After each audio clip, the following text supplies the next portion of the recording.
je te bénis. Merci parce que tu es là. Merci parce que tu vas faire du bien dans ce culte. Seigneur, je te bénis. Merci Seigneur. Merci Seigneur. Est-ce qu'il y a des personnes en ce lieu qui peuvent acclamer pour le Seigneur? Ah, je te parle de Dieu. Je te parle de Dieu. Je te parle de Dieu. Ah, je voudrais voir des personnes acclamer pour le Seigneur. Est-ce que tu peux saturer Seigneur? Des acclamations, des acclamations, des acclamations, des acclamations. Oh, tu n'as pas fait assez. Il s'agit de Dieu. Il s'agit de Dieu. Il s'agit de Dieu. Il s'agit de Dieu. Il s'agit de Dieu. Celui qui a donné son fils. Celui qui a sacrifié son propre fils pour toi. Est-ce que tu peux acclamer pour le Seigneur? Oh, béni sois-tu, Seigneur. Nous pouvons nous rasseoir. Oh, gloire à toi, Seigneur. Nous te bénissons. Je bénis le Seigneur pour ce culte merveilleux. Je bénis le Seigneur pour ta présence en ce lieu. Je ne vais pas commencer ma prédication sans remercier la coordination pour la confiance accordée. Je te remercie aussi pour ta présence en ce lieu, parce que tu n'es pas venu voir un homme, mais tu es venu voir Dieu. Ah, je voudrais le dire comme le coordonnateur. C'est vrai qu'il n'y a pas cours, mais tu as sacrifié de ton temps pour venir. Je connais une personne qui ne redevable à personne. Je voudrais dire à une personne, le fait que tu sois en ce lieu, oh, le Seigneur te fera du bien. Le Seigneur te fera du bien. Oh, le Seigneur est merveilleux. Alors le thème principal se trouve dans Romains chapitre 5, le verset 8, qui dit: mais Dieu prouve son amour envers nous en ce que lorsque nous étions encore pécheurs, Christ est mort pour nous. Alors le thème sur lequel je vais parler aujourd'hui se trouve dans le livre de Galates, chapitre 5, le verset 16. La Bible dit: je dis donc, marchez selon l'esprit et vous n'accomplirez pas les désirs de la chair. Je vais exploiter un terme très merveilleux: l'amour de Dieu qui s'est manifesté par le sacrifice. Alléluia. Alors d'entrée de jeu, je voudrais commencer par quelques informations. La première information est que Dieu t'aime. La deuxième information est que Dieu t'aime. Et la troisième information est que Dieu t'aime. Le problème, c'est que je n'ai pas besoin de remplacer une autre information pour confirmer l'amour de Dieu. L'amour de Dieu est suffisant pour combler toute autre information. Tu n'as besoin que de Dieu. Que de Dieu. L'amour de Dieu. Et je voudrais dire à une personne: Dieu t'aime. Il t'aime d'un amour sincère. Ce que j'aime avec le Seigneur, c'est qu'il nous a tant aimés. La Bible dit que Dieu a tant aimé le monde qu'il a donné son Fils unique. Bien-aimé dans le Seigneur, l'amour que Dieu porte pour nous est tellement fort qu'il a sacrifié ce qui lui était cher pour toi et pour moi. Le Seigneur nous aime tel que nous sommes. Le Seigneur nous aime avec nos défauts. Le Seigneur nous aime avec nos qualités. Dieu a donné son Fils unique parce que nous avons de la valeur à ses yeux. Oh, je voudrais dire à une personne ce midi: tu comptes aux yeux de Dieu. Tu as de la valeur aux yeux de Dieu. Je voudrais dire à une personne qui est venue ce midi avec un souci particulier. La personne se disait: est-ce que Dieu me connaît réellement? Je suis venue avec un message. Oh, le Seigneur t'a aimé pendant que tu ne le connaissais pas encore. Il t'a aimé. Il y a 2000 ans, il a fait un sacrifice pour toi, pour moi, pour toi, pour moi. Tu as péché hier, c'est vrai. Tu as menti hier, c'est vrai. Avant même de venir dans ce culte, tu as péché, c'est vrai. Avant même de venir dans ce culte, tu as menti, c'est vrai. Mais je connais un amour qui ne regarde pas aux apparences, qui ne regarde pas ce que tu as fait hier, qui ne regarde même pas ce que tu as fait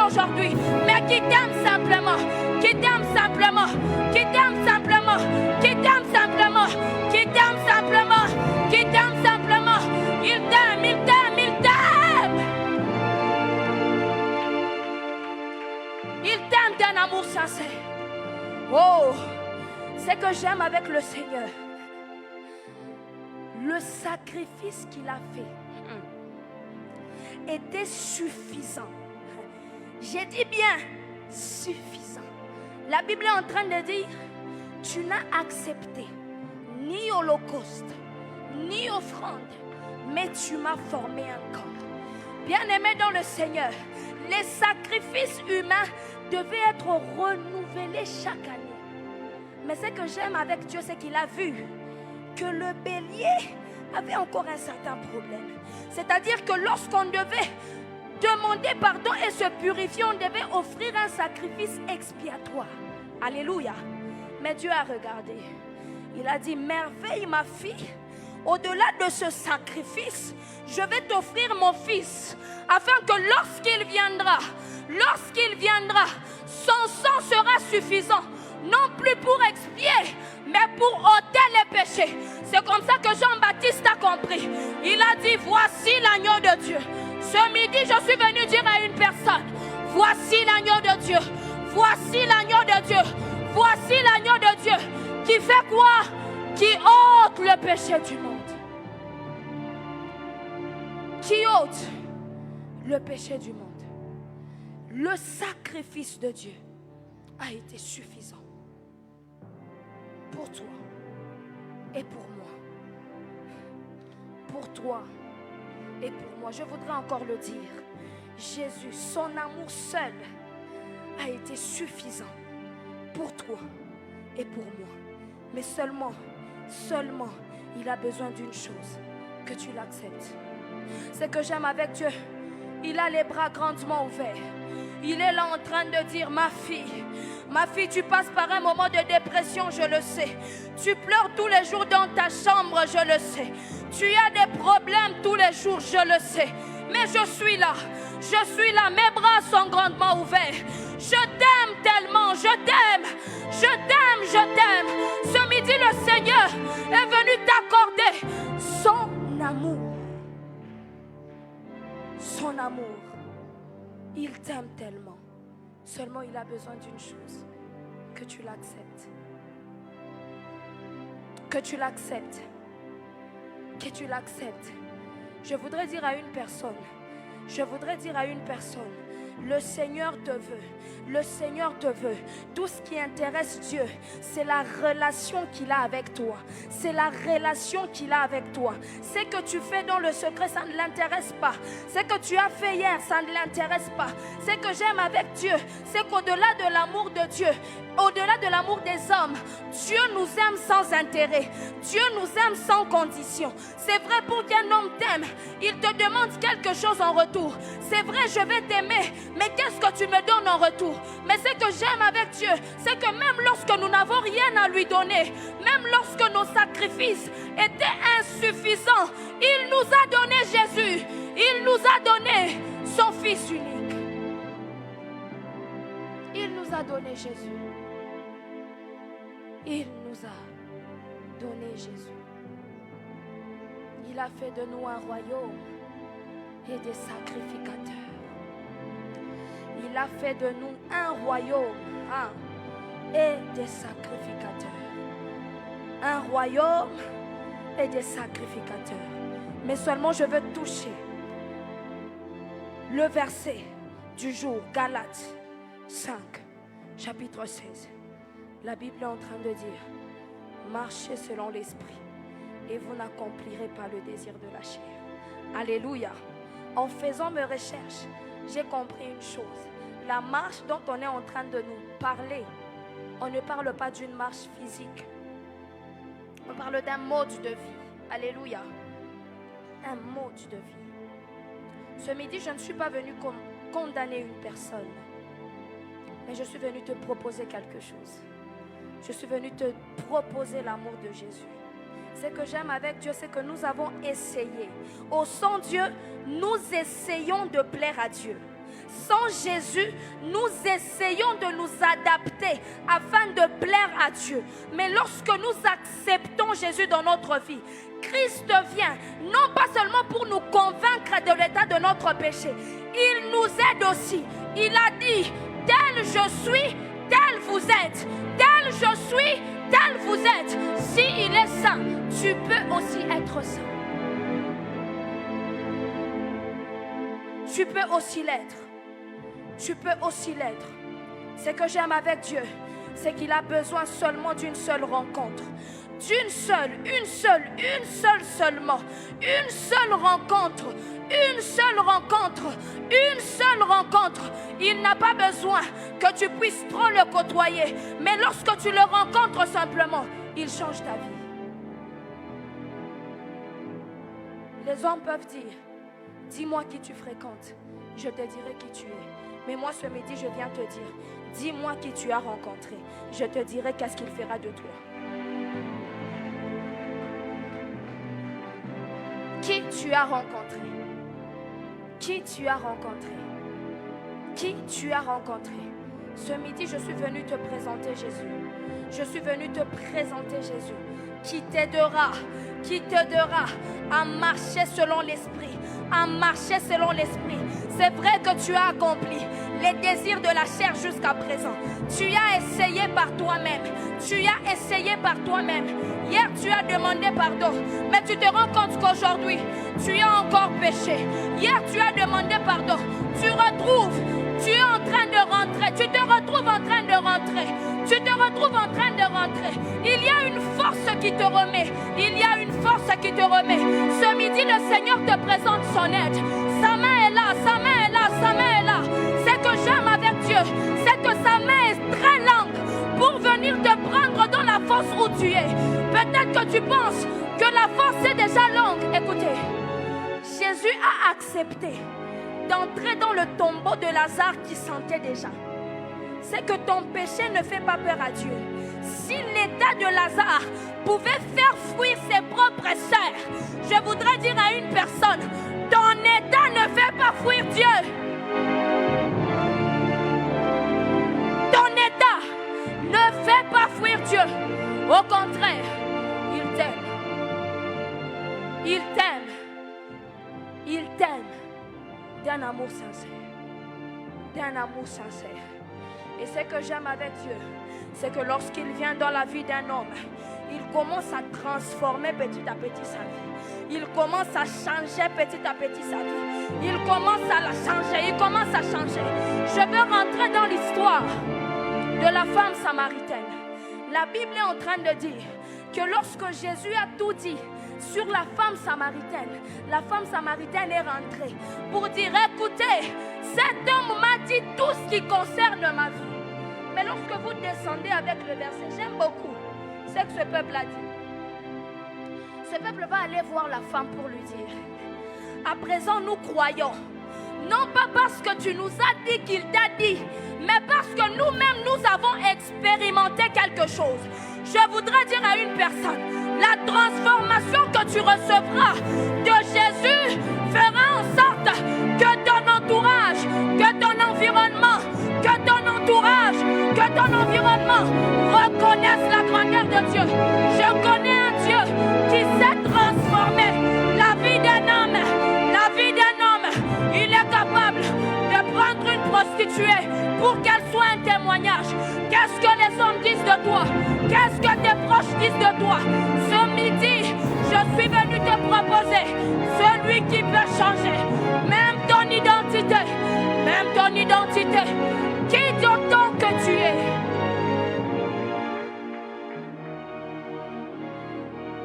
Qu'est-ce que les hommes disent de toi? Je voudrais parler à une personne qui se sent meurtrie. Une personne qui a dit à Dieu, Seigneur, je suis fatiguée. Quand je sors, on dit que je suis prostituée. Je voudrais que quelqu'un dise à Dieu, Seigneur, lorsque je sors, je vais à la faculté. Il y a des moqueries. Je voudrais dire à une personne qui est en train de se lamenter tous les jours dans sa chambre, en train de dire à Dieu, Seigneur, est-ce que tu me connais? Est-ce que tu me connais? Oh, il y a une personne dans la salle qui est en train de pleurer tous les jours la nuit. Seigneur, regarde ce que les hommes me font. Regarde, ce midi, je viens te présenter Jésus. Je viens te présenter Jésus. Mais seulement, je voudrais te dire une chose. Ne regarde pas la foule. La femme à la perte des sang avait un problème au fond d'elle que seule elle connaissait. Tu as un problème, frère. Tu as un problème, sœur. Il y a de ces problèmes que les hommes ne savent pas savoir. Tu peux venir bien maquiller, ma sœur. Tu peux venir bien parfumer. Mais lorsque tu rentres dans ta chambre, tu souffres. Aujourd'hui, je viens te présenter Jésus. Malgré qu'il y a la foule, va et touche le pan de la robe de Jésus. Touche le pan de la robe de Jésus. C'est que j'aime avec Dieu, c'est que même un tissu est capable de faire de l'effet. Même un tissu. Quel est l'état de ta foi? Lorsque je lis la femme à la perte de sang, je me pose une question, maman. Je me dis, la femme pouvait se dire, je dois toucher au moins la chair de Jésus, parce que les miracles qui se font entendre de lui, qu'au moins il a fait quelque chose. Soit il a parlé, soit il a touché. Mais le problème avec la femme à la perte de sang, c'est qu'elle s'est dit en elle-même, une situation, il faut que ça change. Pour cette situation, j'ai déjà dépensé mon argent. Pour cette situation, j'ai déjà dépensé mes biens. Tout ce que je veux, même les pans de la robe. Ce midi, je voudrais dire avec à une personne, même le pan de la robe de Jésus est capable de faire quelque chose. Même le pan de la robe de Jésus. Même le pan de la robe de Jésus. Mais seulement je voudrais ajouter une chose. Lorsque vous acceptez Jésus dans votre vie, il y a maintenant des fruits. Il y a maintenant des fruits. Des fruits. Des fruits. Je voudrais parler à une personne qui a commencé à rétrograder, bien aimé dans le Seigneur. Lorsque l'apôtre Paul est en train de dire, marchez selon l'esprit et vous n'accomplirez pas les désirs de la chair. En d'autres termes, il veut dire, laissez à Dieu de contrôler toute votre vie. Ainsi, tout ce qui concerne la chair ne sera plus votre partage. Je voudrais dire à une personne, c'est vrai que tu te demandes comment arrêter à mentir, comment arrêter à pécher, comment arrêter à me masturber, comment arrêter à être en copinage. Je voudrais te dire, essaye un peu avec Jésus. Je vais te montrer les résultats. Essaye un peu avec Jésus. Je vais te montrer les résultats. C'est vrai que tu as essayé seul. Tu as essayé seul. Tu as marché seul. Mais ce midi, le Seigneur te propose son aide. Deuxième chose que le Seigneur fait, il commence à t'utiliser. Le Seigneur ne prend pas une personne pour la laisser vide. Le Seigneur achève tout ce qu'il a commencé.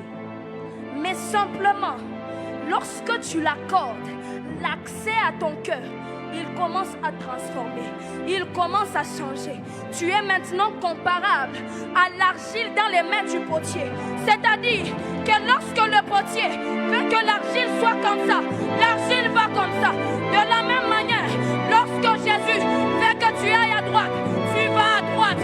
Lorsque Jésus veut que tu ailles devant, tu vas devant. Parce que toute la direction de ta vie lui appartient. La tête aux pieds, en marchant, en parlant. Bien aimé dans le Seigneur, lorsque nous lisons la Bible, très souvent nous pensons que tout est naturel, que tout est ordinaire. Mais seulement moi je me pose une question, Papa Cordo. Pierre ne faisait que marcher avec Jésus. Alléluia. Et en plus, lorsqu'on avait arrêté Jésus, Pierre était vraiment anxieux parce qu'il se demandait, Mungu wangu, là on est en train de partir, tout le monde a moubeba Jésus wangu. Amen. Mais seulement, lorsqu'il est là, il ne savait pas que même sa manière de s'asseoir, que même sa manière de parler était un acte d'évangélisation. Il y a une personne qui a dit, ta manière de parler ressemble à celle de Jésus. C'est-à-dire que lorsque Jésus commence à prendre le contrôle de ta vie, on sait voir la différence. On sait voir la différence. Il y a des choses qui vont changer. Non pas seulement l'intérieur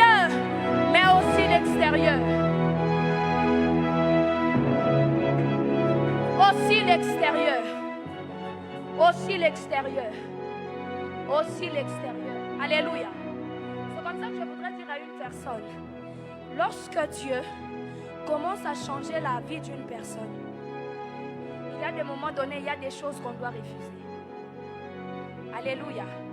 C'est vrai que la transformation vient avec le temps. Mais je connais une personne qui s'appelle Jésus. Lorsque tu le rencontres, il prend ton fardeau, il le porte et il te laisse libre. Et donc quand il te laisse libre, on ne sait plus te voir parce qu'il est devant. Thérèse est en train de marcher, on ne voit plus Thérèse, on voit Christ. Thérèse est en train de parler, on ne voit plus Thérèse, on voit Christ. Ce matin, ce midi, je te propose cet homme. Je te le propose. Je te le propose. Il est là. Il est là. Il veut te transformer. Il veut te changer. Il veut que tu manifestes sa gloire. Mais seulement la finalité de ce verset, qui est marcher selon l'esprit. Et vous n'accomplirez pas le désir de la chair.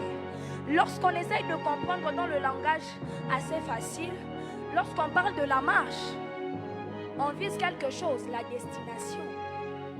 Mais seulement là, lorsque je parle de la marche, je ne vois pas la destination, je vois la transformation. C'est-à-dire, marche avec Jésus et tu vas accomplir les désirs de l'esprit. Et les désirs de l'esprit sont contraires aux désirs de la chair.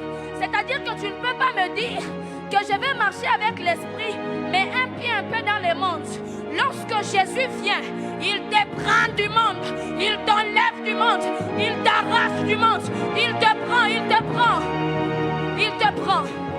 Et je voudrais dire à une personne, entre la chair et l'esprit, il n'y a pas de compromis. Je ne connais pas une transformation qui se fait avec un compromis. C'est-à-dire que j'accepte Jésus, mais Kulanda Kunabakia, c'est faux. Lorsque j'accepte Jésus, la transformation, elle est totale. La transformation, elle est visible. La transformation se voit. Se voit. Ma soeur, tu as accepté Jésus. C'est très bien. Laisse-le maintenant de l'espace. Il veut s'élargir. Il va commencer lundi avec la tête. Mardi, il commence à se transformer dans les membres. On commence à le voir même par ta manière de faire les choses. On se dit, il y a des chrétiens dans ce monde. Mais ce chrétien-là, il a Dieu. Il y a des enfants de Dieu. Mais celle-là, elle a Dieu. Elle a Dieu. Elle a Dieu. Elle a Dieu. Elle a Dieu. Un enfant nous est donné. Un fils nous est né. Un jour, mon berger m'a béni avec ce verset. Il a dit une chose.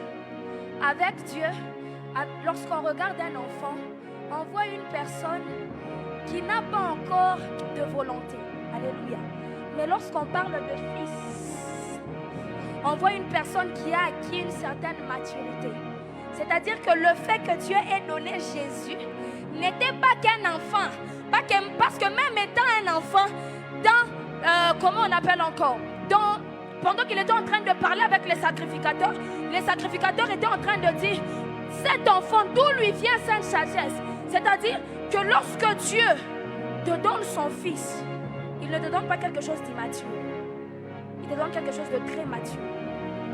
Très mature. Très mature. C'est-à-dire que lorsque Jésus entre dans ta vie,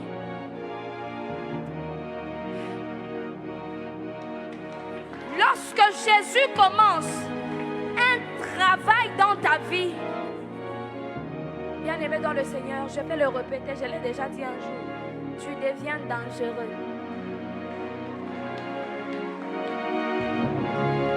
Tu deviens dangereuse, ma sœur. C'est-à-dire que lorsqu'on parle des fruits de l'esprit, l'amour, la joie, la paix, tout ça, c'est très bien. Et seulement lorsque Dieu entre dans la vie d'une personne, il devient une flamme de feu. C'est-à-dire que lorsque tu commences à marcher, c'est-à-dire qu'en descendant comme Moïse de la montagne, on se dirait quelle gloire, quelle gloire, quelle gloire, quelle gloire, quelle gloire, quelle gloire. Il y a des choses que tu ne verras plus naturellement. Tu vas commencer à marcher. Tu vois un malade, tu ne lui dis plus bonne guérison, mais tu le dis que le Seigneur te guérisse. Et il y a quelque chose qui se passe. Et il y a quelque chose qui se passe. Parce que lorsque le Seigneur prend le contrôle de ta vie, il change. Le maître de l'atmosphère fait que tu sois aussi une personne qui s'adapte à l'atmosphère. Si le Seigneur est capable de venir juste par sa présence, juste par ses paroles, les choses changent. Je connais une personne qui sait communiquer sa nature. Il communique sa nature. Il te communique sa nature. Bien-aimé dans le Seigneur, il te communique sa nature.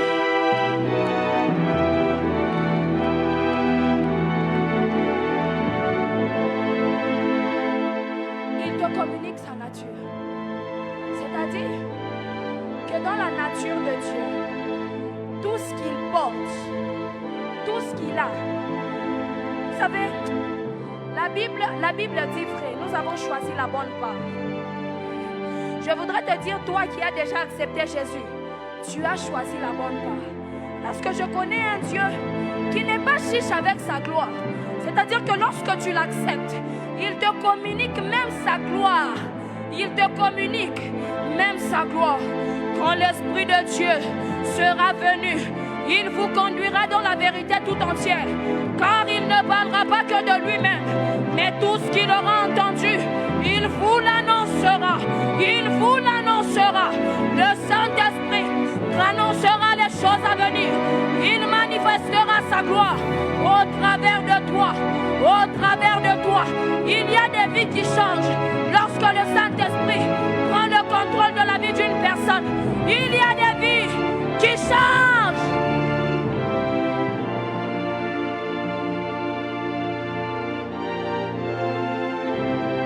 Il y a des vies qui changent. Seulement, je finis mon message par là. Je te pose une question. Est-ce que tu veux changer? Ce que j'aime avec Dieu, c'est qu'il est une personne qui laisse les libres choix. Il te demande, est-ce que tu veux changer? Si oui, lorsqu'il vient, non, Dieu est un feu dévorant. Parce que lorsqu'il vient, le fait que tu lui aies juste accordé la volonté d'entrer, je voudrais dire une chose, la chair fait l'erreur de laisser l'esprit entrer. Parce que lorsqu'esprit entre, c'est fini. La chair meurt. Les convoitises de la chair meurent. Tout ce que la chair peut offrir, tout ce que la chair peut offrir, commence à lâcher, commence à brûler. Tu commences à voir le dégoût du péché. Je voudrais dire à une personne, à partir d'aujourd'hui, tu sortiras de ce lieu, mais avec un dégoût du péché. Avec un dégoût du péché, il y aura une génération de personnes qui ne pêchent pas, non pas parce qu'ils n'ont pas l'occasion, mais parce qu'ils ont les dégoûts du péché. Je voudrais voir cette génération. Je voudrais voir cette génération. Des personnes qui répugnent les péchés, qui rejettent le péché et toute le convoitise de la chair. Ainsi que le Seigneur vous bénisse.